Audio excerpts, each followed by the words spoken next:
Hello everyone, আসসালামু আলাইকুম। আশা করি তোমরা সবাই খুব ভালো আছো। আমিও আলহামদুলিল্লাহ ভালো আছি। আজকে আমি ইস্ট ওয়েস্ট ইউনিভার্সিটিতে ভর্তি হওয়ার জন্য যাচ্ছিলাম। তো সকালবেলা এই যে ইসদানের সাথে আমাদের দেখা হয়ে গেল, তাই ওর সাথে একটু হ্যান্ডশেক করতেছিলাম। তো এই তো আমরা বাসের উদ্দেশ্যে যাচ্ছি। তো আজকে আমরা চিন্তা করছি যে আমরা এক রাস্তা দিয়ে যাব, অন্য আরেকটা রাস্তা দিয়ে আসব। অর্থাৎ আমরা বাসে করে যাব আর আসার সময় ট্রেনে করে আসব। তারপরে আমরা কম্পেয়ার করব যে কোনটা দিয়ে আসলে বেশি সুবিধা হয়। আর তোমরা কিন্তু আমার ওই বাম হাতের মেহেদিটা দেখে হাসবা না। এই মেহেদিটা, এই যে এই ভিডিওটা ঠিক 2 দিন আগের, এই মেহেদিটা আমাকে আমার ছোট্ট বোন দিয়ে দিছে, একদম ছোটোটা যে সে দিয়ে দিছে। তো ও যেহেতু ছোটো মানুষ, ওকে তো আমার ইন্সপায়ার করতেই হয়। আমি যদি বলতাম যে না দিও না, তাহলে তো হবে না। একটু করেই তো ও শিখবে। হয়তো আমার হাতটা একটু দেখতে কয়েকদিন খারাপ লাগবে, তো তাতে কী ক্ষতি? ও তো একটু শিখলো আর ও একটু খুশিও হইলো, সেজন্য আমি ওকে বললাম যে ওকে দিয়ে দাও। আচ্ছা, তোমাদেরকে যদি প্রশ্ন করা হয় যে একদিনের জন্য যদি তুমি পুরো বাংলাদেশের সম্পূর্ণ ক্ষমতা তোমার হাতে থাকে, তাহলে তুমি কোন কাজটা আগে করতা? আমাকে যদি এই প্রশ্ন করা হয়, তাহলে আমি উত্তর দিব যে প্রতিটা বাস, বাংলাদেশে যে কয়টা বাস আছে সবগুলা বাসের সিটগুলা চেঞ্জ করতাম অ্যাটলিস্ট। মানে তোমরা দেখো এই যে এরকম কাপড়ের সিটগুলা, এইসব সিটে লাইক এইসব লোকাল বাসে এইগুলা সিটের মধ্যে কত মানুষ, কত জাতের মানুষ এইসব বাসের মধ্যে বসে এই সিটগুলাতে। তো এই সিটগুলা জীবনে তারা ধয় না, এই কাপড়গুলা কি নোংরা কি ময়লা থাকে কেন? একটু পরিষ্কার পরিচ্ছন্ন থাকলে কি হয়? আর এই কাপড়ওয়ালা সিটের দরকারই বাকি, প্লাস্টিকের সিটগুলো দিলে হয় না? তাহলে আর কারো ঘৃণা লাগবে না? আচ্ছা যাই হোক, দেখো দেখতে দেখতে আমি আমার ভার্সিটির সামনে চলে আসছি। আমি সকালবেলা 8:30টার দিকে রওনা দিছিলাম, আর ঠিক 11টার দিকে আমি বাস থেকে নামছি। অর্থাৎ আমার অলমোস্ট 2.5 ঘন্টা সময় লাগছে পুরা রাস্তাটুকু যাইতে। অর্থাৎ এটা জ্যাম না থাকলেই 2.5 ঘন্টা লাগে। তাহলে চিন্তা করো জ্যাম থাকলে কি হবে। আর ডেলি যদি এরকম 2.5 5 ঘন্টা, আর মনে করো আসার সময় তো আরও অনেক বেশি জ্যাম থাকবে, অর্থাৎ 6-7 ঘন্টাও হয়ে যেতে পারে। তো ডেলি যদি আমি এরকম 6-7 ঘন্টা জ্যাম মানে জার্নি করি, তাহলে তো আমার আর পড়াশোনা করা মানে 6-7 ঘন্টা আমি জার্নিই করতেছি আর ক্লাস করব, এরপরে বাসায় যাওয়ার পরে আমি পড়বোটা কি সত্যি বলতে। তো যাই হোক, আমি চিন্তা করছি যে আমি মানে ভার্সিটির কাছেই কোনো হোস্টেলে উঠে যাব। তো এর মধ্যেই হচ্ছে আমার ভার্সিটির অ্যাডমিশন ফি দেওয়া কমপ্লিট। তো তারপরে আমার কিছু কাগজপত্র দেখানোর বাকি ছিল, তো সেটার জন্য আমি ওয়েট করতেছিলাম। আমার সিরিয়াল ছিল 100-তে। তো তারপরে আমি একটু আবার লিপস্টিক দিচ্ছিলাম নতুন করে। তো এই তো আমি এখানে বসে আছি। আর এই হচ্ছে ওয়েটিং রুম। এখানে অনেক মানুষ ছিল, অনেক বেশি ক্রাউড ছিল। আর অনেক মানে মনে করো একটা স্টুডেন্ট আর তার গার্ডিয়ান, তো মনে করো যদি 500 জন স্টুডেন্ট থাকে তাহলে 1000 জন মানুষ, কারণ প্রত্যেকের সাথে তাদের গার্ডিয়ান আছে। এরপরে এখানে আমি একটা জিনিস ভুল করে ফেলছিলাম, সেটা হচ্ছে যে আমাদের এসএসসি আর এইচএসসির সার্টিফিকেট আর ট্রান্সক্রিপ্ট এগুলার মেইন কপি আর ফটোকপি নিতে বলছিল।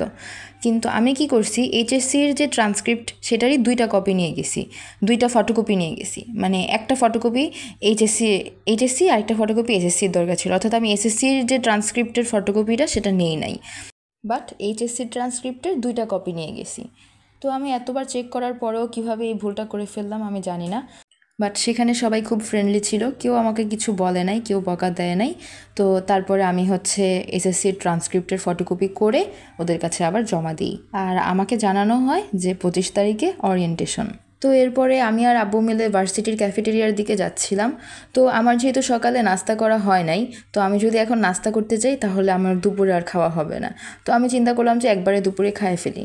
কিন্তু এখানে যে সব ধরনের আইটেম ছিল, ফাস্টফুড আইটেম অথবা যেসব রাইস আইটেম ছিল, সেগুলো আমি চাচ্ছিলাম না। আমার একটু ভাত আর মাংস খাইতে মন চাচ্ছিল। তো তাই জন্য পরে আমি আর আব্বু মিলে বাইরের একটা হোটেলে গেলাম, সেখান থেকে খাওয়া দাওয়া করলাম। সেটা তোমরা ভিডিওতে দেখতে পারবা। আর এইখান থেকে ভার্সিটির ভিউগুলো দেখতে না খুব খুব খুব সুন্দর লাগে। তো আমাদের ইচ্ছা ছিল যে আমরা সেখানে খাওয়া দাওয়া কমপ্লিট করার পরে আশেপাশে যেসব হোস্টেলের নাম্বার আমাদের কাছে আছে সেসব হোস্টেলে কল দিয়ে কয়েকটা হোস্টেল দেখে আসব। যদিও হোস্টেল তো আর আমি নিজে নিজে বুঝবো না যে কোনটাতে আমার থাকা উচিত, আম্মুর সাথে গেলে বুঝতে পারবো, যেহেতু আব্বুও ভিতরে অ্যালাউড না। তো আমি হচ্ছে মুরগির কালাভুনা নিছিলাম, আলু ভর্তা নিছিলাম আর ডাল নিছিলাম। আর আমার আব্বু এখানে পালং শাক নিছিল, আলু ভর্তা নিছিল, ডাল নিছিল, যেটা তোমরা ভিডিওতে দেখতে পাচ্ছ। আর ছোটোবেলা থেকে আমি এভাবেই অভ্যস্ত যে খাওয়া দাওয়ার পরে আমার মিষ্টি কিছু খাওয়াই লাগে, মানে এটা খুব ক্রেভিংস হয় খাওয়া দাওয়ার পরে মিষ্টি কিছু খাওয়ার। তো আমি আরেকটা দোকানে যাই, সেখান থেকে দই খাই। তো আব্বু চাচ্ছিল আর একটু বেশি পরিমাণে দই খাইতে, বড় দই খাইতে, তো আমি এই দুইটাই নেই, যে কারণ আরও দোকান খুঁজতে হবে, আরও হোটেল খুঁজতে হবে, এত টাইম নাই। তো এখানে আব্বু আমাকে দইটা খুলে দিচ্ছিল, আর এই যে আমি দই খাচ্ছি, দইটা খুবই মজা ছিল। একটা দই মনে হয় 40 টাকা ছিল না 20 টাকা, আই ডোন্ট নো। যাই হোক, দইটা মজা ছিল, অনেকটা হোমমেড টাইপের দইয়ের মতনই ছিল, আর একদম ফ্রেশ ছিল। এখন তোমাদেরকে দেখাচ্ছি আর ভয়েস ওভার দিচ্ছি, সেজন্য না আমারও ক্ষুধা লেগে যাচ্ছে, কি একটা অবস্থা, তাই না? তো এরপরে খাওয়া দাওয়া কমপ্লিট করার পরে আমি ওই হোস্টেলে কল দিয়ে এখানে বসেছিলাম। তো হোস্টেলের একটা আপু বলল যে সে আয়সা আমাদেরকে নিয়ে যাবে। তো এখানে আমরা মনে হয় 5 মিনিটের মতন বসেছিলাম। আর আমি খুবই টায়ার্ড ছিলাম, মানে খাওয়া দাওয়ার পরে তো আর কোনো কাজই করতে ইচ্ছা করে না। বাসায় থাকলেও তো আমি খাওয়া দাওয়ার পরে ঘুমাই, আর এখানে আমি ঘুরতেছি, খুঁজতেছি, হাঁটতেছি, বেড়াইতেছি, কি একটা অবস্থা, মানে একদিনেই এত প্রেশার আমার উপর দিয়ে যাচ্ছিল। তো এরপরে আমি একটা হোস্টেলের ভিতরে দেখতে যাব, তো তার আগে ওই হোস্টেল থেকে আমাকে 1 কাপ চা দিল।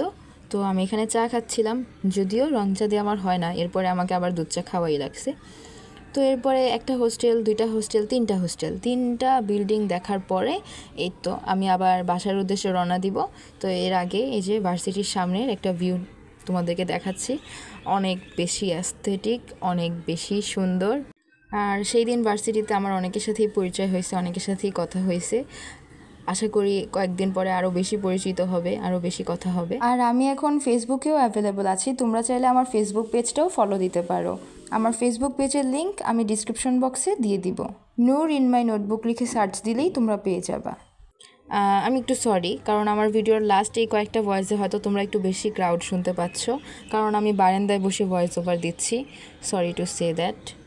ওকে, সরি, আমি একটা কথা স্কিপ করে গেছিলাম, সেটা হচ্ছে যে আমি যখন খিলক্ষেত পর্যন্ত আসি, খিলক্ষেত থেকে আমি যেই বাসটা নিয়েছিলাম, যেটা করে আমি ভার্সিটি পর্যন্ত আসছি, সেই বাসটার নাম ছিল ভিক্টোর বাস। ওকে, সেটা আমাকে ভার্সিটি পর্যন্ত দিয়ে গেছে। এখন যখন আমি বাসার উদ্দেশ্যে রওনা হব, তখন আমি হচ্ছে কমলাপুর পর্যন্ত আসি। এবার আমি আসছি রায়দা বাসে করে কমলাপুর স্টেশন পর্যন্ত আসছি, আর এখান থেকে ট্রেনে করে আমি বাসায় যাব।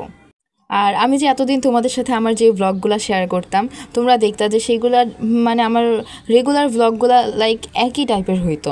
এখন হয়তো আমার ভ্লগগুলোতে একটু ডিফারেন্স তোমরা দেখতে পাচ্ছ, মানে একটু না, অনেকটাই ডিফারেন্স। কারণ আগে আমি সারাদিন ঘরের মধ্যে থাকতাম, এই নামাজ, খাওয়া দাওয়া, পড়াশোনা, ঘুম, এইগুলোর মধ্যেই আমার দিনগুলো ছিল। কিন্তু এখন এই যে বাইরে যাওয়া হচ্ছে, অনেক যাওয়া আসা হচ্ছে, ঘোরাঘুরি হচ্ছে, অনেক টায়ার্ডনেস কাজ করতেছে, তাই জন্য আমি তোমাদের সাথে আমার ব্লগগুলো ঠিকভাবে আপলোড করতে পারতেছি না। আমার আরও একটা ব্লগ জমে আছে, সেটা প্রায় 7 দিন ধরে জমে আছে, যেটা এখনও আপলোড করা হয় নাই। আমি আশা করি সেটাও খুব শীঘ্রই তোমাদের সাথে শেয়ার করব। তো তারপর এই যে আমরা ট্রেনে করে বাসায় আসি, ট্রেন থেকে নামার পরে আমরা একটা মাঠা খাচ্ছিলাম, কারণ আমরা অনেক বেশি টায়ার্ড ছিলাম। আর বাসায় এসে আমি জোহর, আসর, মাগরিব 3 ওয়াক্তে নামাজ একসাথে কমপ্লিট করলাম। দেখি, সরো দেখি। আমি দেখতে পাচ্ছি না, তোমরা কেমনে দেখতেছ? আরে তুমি দেখতে পারো না? কি ছোট বাবু, এই যে দেখো, দেখছো? ক্যামেরার দিকে তাকাও, ওই দেখো চারটা, এই যে দেখো, এই যে গেল দেখছো? আমার, আচ্ছা দেখো তো, আমার বারান্দা দিয়ে দেখা যায় নাকি? না, তোমার বারান্দা বিল্ডিং এর পিছে। ভাই চারটা এমন লাল, একটু পরে এটা কালো হয়ে যাবে। কে বলছে? আজকে চন্দ্রগ্রহণ।